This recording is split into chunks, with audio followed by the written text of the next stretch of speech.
this. We certainly want to respect these families' privacy at such a difficult time.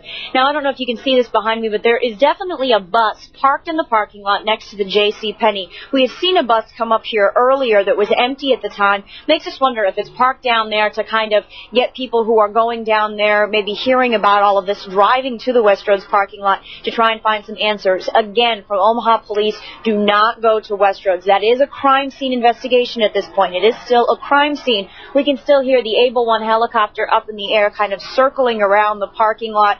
We're wondering if keeping tabs on, who's around, who's showing up, that kind of thing. This is definitely, Rob, I think you mentioned this at one point, not a scene to show up and gawk at. 9 people dead inside of there, several others shot at this point, and a murder investigation at this point. Definitely not something just to drive up to Westroads and take a look at. But if you are a family member, a friend, someone who's trying to find out information about someone who may have been inside, come here to the Hampton Inn. It's at the southeast corner of the mall complex. A lot of people up here offering their services. The fire chaplain is up here, the Omaha police chaplain. We also see the Red Cross unit up here. Earlier we saw the Salvation Army unit moving through. A lot of people who you can talk to if you want some grief counseling, maybe just to answer some of those questions.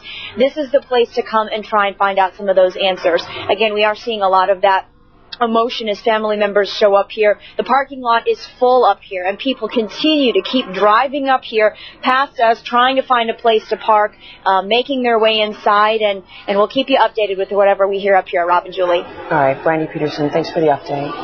And for those of us just joining us, we do kind of want to reset exactly what has happened, what we've learned at this point so far. 1:42, first call came in, active shooter at Westroads Mall.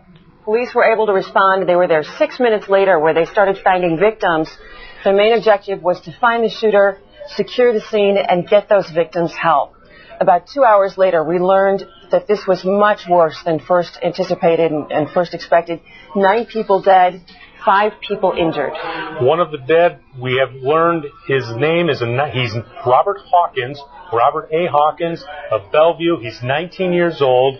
He apparently died of a self-inflicted gunshot wound. We've been able to learn a little bit about him, his past. We spoke with his friend, Sean, just moments ago on the phone. He characterized Hawkins as basically a funny kid, but who's been depressed for the last few months, taking antidepressants.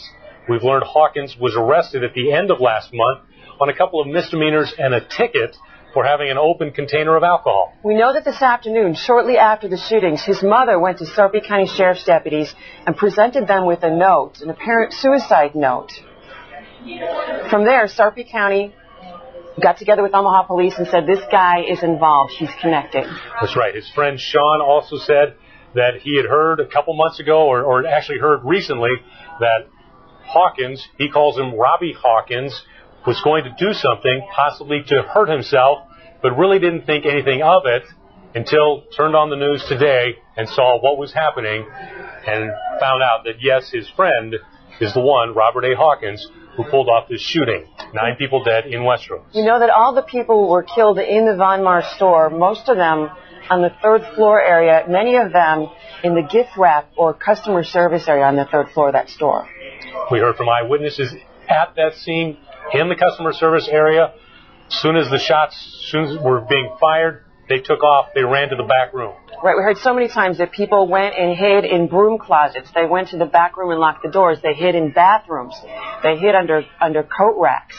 It was panic, and they quickly moved as fast as they could to find some shelter. Well, so as you look at Von Mauer now, kind of it looks fairly normal. However, Westroads, we want to say, is still considered a crime scene. Police say that they don't expect the mall to be open at all until tomorrow.